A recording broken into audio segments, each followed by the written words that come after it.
Hello and welcome back to Rage Gaming and more Elden Ring. With our newest patch of 1.14, lots of little things were changed and it actually had quite an impact on the DLC weapons and their general rankings. Today then, I've got 5 of the best builds to consider in patch 14, things we think you should try because they're a lot better than they previously were. Some of these are going to be insanely powerful, relevant to the current PvE meta. Having more viable flavor and variety for our PvE builds is just a good thing, so we want to encourage you to try some stuff. Obviously, honorable mention to busted classics like the Blood Fiend's arm, but you know, that's been a thing since DLC launch. We'll focus more on patch 14 in this video. So with that said, let's get into the builds. For our first build then, we need to talk about Milady and the pretty incredible buff that this received, somewhat indirectly, but to the talisman that forms a kind of key component of this. It's Rellanas cameo, and it was buffed this patch. They reduced the delay before the damage enhancement actually activates, so where you'd have to hold it for like a second and a half, it's now done in roughly a second. So as you actually raise it up, you get these red lines. So I activate it, we wait, there's the red lines. It's literally that long. So let's say I've just avoided an attack, I pull it out, okay, and now I go. You know, it's that quick, it really is that effective. But the thing is, they've also increased the damage enhancement you get from it. It's now an impressive amount of damage increase that we actually get, and with this weapon in particular, Milady, with of course the Ash of War wing stance, you're able to do that old trick where you hold it. Now we proc that Rellanas cameo, and you have the light attack combo, which is 3 hits really quick, which you can do back to back to back to back. While I hold L2 holding the Ash of War, I am actually maintaining those red lines. I'm maintaining that damage buff. So you can do all those kind of tricks, going for long damaging combos with that. It's a big DPS increase. Or you can choose to do the heavy attack, which is better for staggering and, you know, punishing at range or going for counter-attack damage even. But there's the old combo of doing the light into the heavy. As long as we're holding L2 or the Ash of War button, we're never losing that buff. We're comboing smoothly into the heavy here. That's a really big combo. So ideally for DPS, you're going to do the light attack combo over and over and over until now the target is not going to let you keep going. Then you go for the heavy to finish whenever that works for you, ultimately resulting in significantly more damage this patch because of this buff. So this is definitely a build that I would recommend you give a go. On that note then, we have the build. So of course we're running Keen Milady, this is a dex build, and we're running a seal for our incants. Just use whatever works for you. Ideally I would go for the madness one since that will fit with just faith and have no weight behind it, but I'm just running this one. The full rakshasa armor set as usual. It's an Ash of War related build, so Shadow of Alexander of course. We're going for consecutive hits, so Rotten Winged combined with Millicent's is perfect. And then finally of course, Rellanas cameo. For the Flask of Wondrous Physic then, we're using Bloodsucking and Thorny as we're going for successive attack power. And the buffs are actually very simple. It's Golden Vow and Flame Grant Me Strength,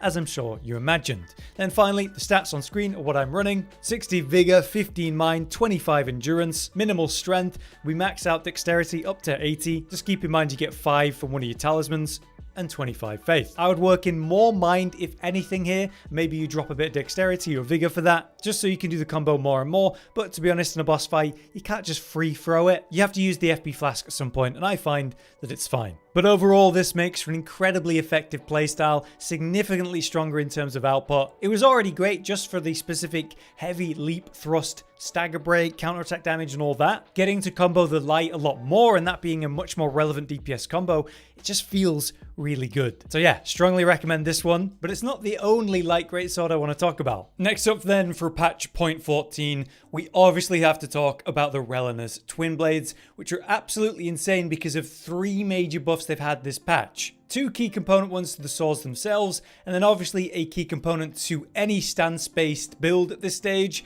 Rellanas cameo, the talisman, that's been buffed too. So what they've done is they've increased the attribute scaling of Rellanas twinblades for lower intelligence and faith attributes. So even though you might look at the stats and go, oh, it's all scaling C still, it's that base scaling that's increased. So as you deal repeat hits and deal DPS over time, you're actually feeling a slight increase to every single hit, and it does really stack up. But the much bigger change in my opinion is the improvements to specifically the stance light attacks, which is the magic waves. They've increased the range of these, they've increased the poise damage, and they've increased the attack speed of the stance's normal attack. So it's coming out quicker, it's going further, and it's also building a lot of stance damage, like a surprising amount of stagger build up for this combo, especially if you use it at melee distance with the weapons hitting at the same time. On the other hand, they've also increased the poise damage from the stance's heavy attack, so the fire spin, that's also building up more stagger. That was one of the best parts of the kit specifically, and them improving that was a surprise but a welcome one. Lastly, as I said, they buffed buffed up rellanas cameo talisman, which you will absolutely use with any stance related build, such as what we talked about with the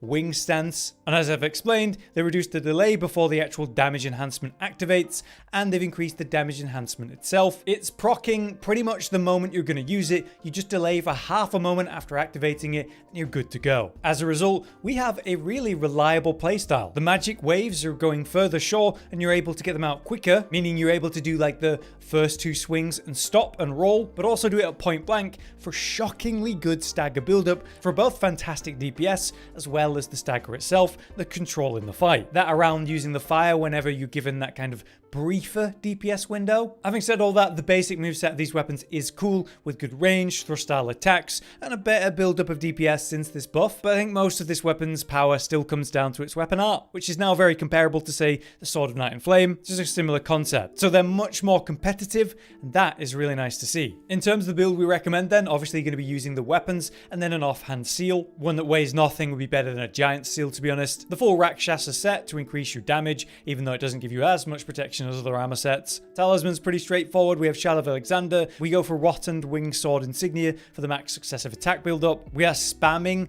that weapon skill because it's our main source of damage, so I like carrying Filigreed Crest. And lastly, Rellanas Cameo, of course, for the new buffs that it has. The Wondrous Physic itself, we're running both Bloodsucking Cracktear and Magic Shrouding Cracktear because I favour the magic arcs at this point, but you could also go for the fire version if you're using the heavies more. It's up to you. And then here are the stats that I run at level 150. Keep in mind that you want to keep Intelligence of Faith around the same level. You could definitely tweak these stats to have less endurance yourself, maybe more vigor, and a better balance of Intelligence and Faith, but this is the general aim we go for. Just make sure you hit the minimums of Strength and Dex and whatever you need. But yeah, Rellanas Twinblades. Absolutely fantastic in patch 1.14. Next up, we have to talk about the new Ancient Meteoric Ore Blade in patch 1.14. Before this patch, it was already a long-reaching colossal sword, which is certainly a useful thing with its Ash of War that has you dash forward, gap close, and do this white magic burst of damage. Since it mainly scales with your AR as well, you don't really have to worry too much about the arcane scaling aspect of this weapon. So it was basically just a really long-range colossal sword because it's one of the longer ones, and it also has that kind of faster poke style heavy attack combo, which allows you to thrust at targets dealing good damage at great range, or gap close and open up new windows with that thrust, even if you just use the first part, which is one of the best parts of it. The moveset itself though is what allows for these heavy hitting pokes, like a colossal sword spear. This concept was made better in this patch for both distance and speed. That's because it got these buffs. Increase the attack speed of the uncharged version of the first heavy attack for many weapon types, including colossal swords like this one, so as a tap heavy, that thrust comes out really quick. Obviously it's a lot slower but very heavy hitting if I do it that way, but now that comes out like lightning, allowing me to do a kind of super quick burst for a slow colossal weapon. It really is like using a spear but with way more weight and damage behind it. Then colossal sword weapon type buffs specifically happen too.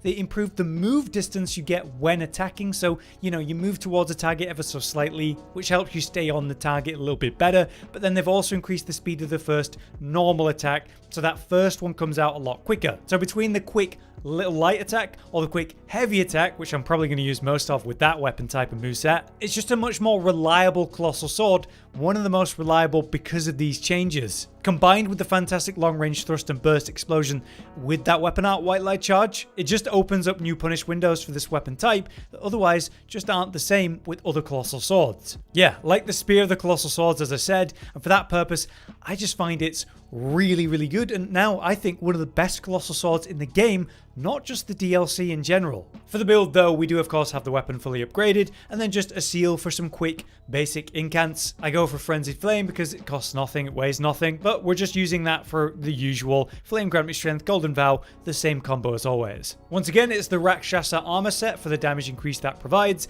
Then we're using our Ash of War for damage, so Shadow of Alexander. We're doing charged heavies whenever possible, so Axe Talisman. We're two-handing it the whole time, so two-handed Sword Talisman. And then you have a free slot for whatever you want, whatever works for you. I like Erdtree's Favor +2 because more health and stamina and equip load is always nice. For the Wondrous Physic, we have of course Bloodsucking Cracktear, and we are going to be going for charged heavies with this, so Spike Cracktear as well. And then lastly, for the actual stats, I do sacrifice some vigor here, down from 60 to 50 to push my strength as high as I can.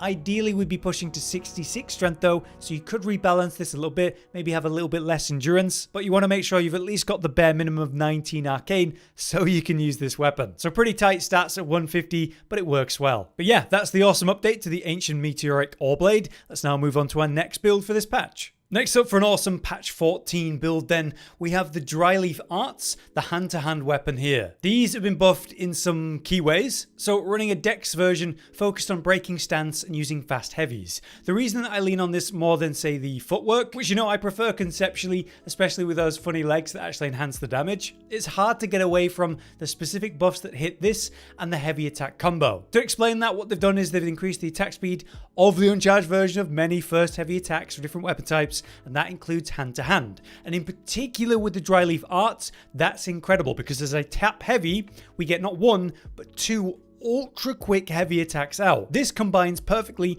into a charge heavy. So let's say you get a small window to hit something, cool, you staggered it, maybe it's a humanoid, you follow that with a charge heavy and smash them with the follow-up. Or you could tap it out to get it quicker, but yeah, it gives you that charged chance. But for the hand-to-hand arts weapon type, they buffed that to increase its damage as a flat increase, and also shorten the recovery time between some of these normal attacks and follow-up attacks too, so it just feels a lot smoother, basically. So as you can see, they're dealing much more damage, they're recovering faster from certain normal or follow-up attacks, and importantly, the uncharged heavy attack is so effective, so much quicker with this specific weapon, that it works for a really fun build. The instant smacks that we can follow up with the charged heavy or our chosen Ash of War. And so Palm Blast is a pretty well-known, respected one for the power that it has for building stagger. You can tap send it out, or you can charge it just like the charge heavies, and so we double up on that concept. Going for the quick punishes whenever that's an option, or on longer recovery times on a boss, full slams to get the stagger going. It's basically a stance breaking build. Overall, I find this very effective and fun, and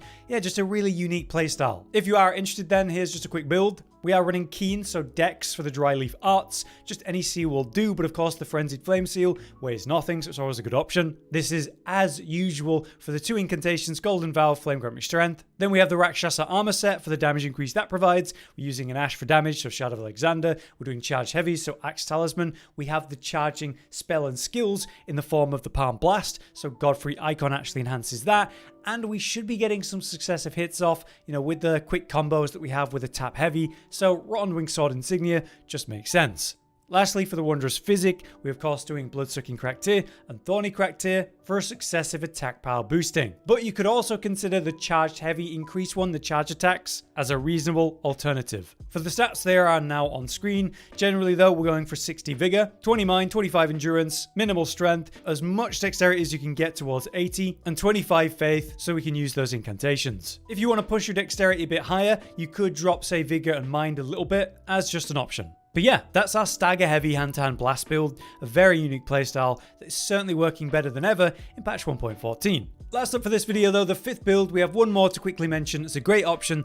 If you haven't been playing since patch 13 dropped, we definitely want to at least highlight arguably the best build in the DLC. That is Euporia or Euporia, which they massively buffed as a weapon in that previous patch of 0.13, and it is still killer here in 0.14. So in that previous patch, they give it 3 major changes. They decreased the number of attacks required to restore the weapon's luster, they increased the duration of that luster, and they increased the holy damage when the weapon has its luster restored. So those were the key issues with the weapon, and they've tackled them all in one update, resulting in an incredibly strong weapon. Essentially, you're dealing damage by building up the luster buff, and then when maxed out, the weapon begins to glow intensely and you unleash it in the weapon art. You actually have 2 stages of it, which can easily be built up after a few combos quickly, whether that's light attacks, multi-hit nature heavy attacks, running attacks, and so on.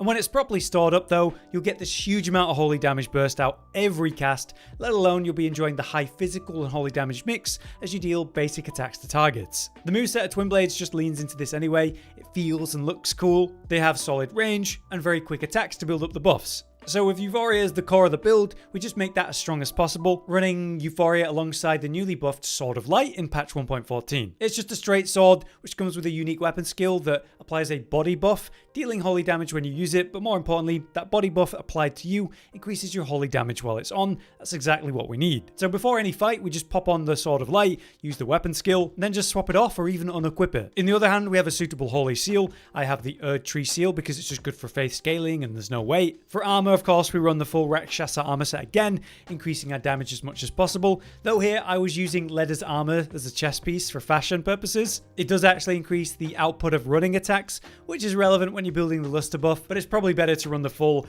Rakshasa armor set, to be honest. Anyway, for talisman, there's a few you can consider. Here's the full rundown of what you would choose between. You'll definitely use Alexander to improve the Ash of War damage. For successive hit build-up, we'll use those talismans, so Rotten Wing Sword Insignia. We're also using the weapon in two hands, so the two-handed sword talisman is the obvious choice. And then that last slot can be between, say, the Holy Scorpion Charm and Millicent's Prosthesis. Holy Scorpion increases the damage of the weapon art. Millicent's is going to help the successive hit AR. Both are going to be great, so they're both valid options. In the physic, though, we've got Thorny Crack Tear, of course, for successive hits, and then the Holy Shrouding Crack Tear to boost holy damage. Here's the stats that I run with the build, which, you know, again can be altered based on your preferences, like less faith to buff other stats if you want, but for max damage, this is my setup. But yeah, just for the last build to highlight for patch 0.14, technically this build was slightly improved with the improvements to Sword of Light being quicker, and if you didn't play before patch 13, you need to think about this weapon and give it a try. But there you have it. Those are just a few awesome DLC focused builds tied to the recent updates that you should consider trying. All of these are feeling way better than in the past. I think they've done a good job with the balancing to bring them into, you know, much better relevance. If you guys have any other builds you might suggest to try for people in patch 0.14, then let us know in the comments. But until next time, I've been Hollow, you've been you. Thanks for watching. Josh, Cotton, and Hollow with the videos, dropping the humor like a hammer on your tippy toes, bringing entertainment on a daily arrangement to take our insanity and turn it into entertainment. Yes, I said entertainment twice, to reiterate that it is nice to look into your faces on a mostly daily basis when you let us in your homes to make the whole world a stage. Goodbye.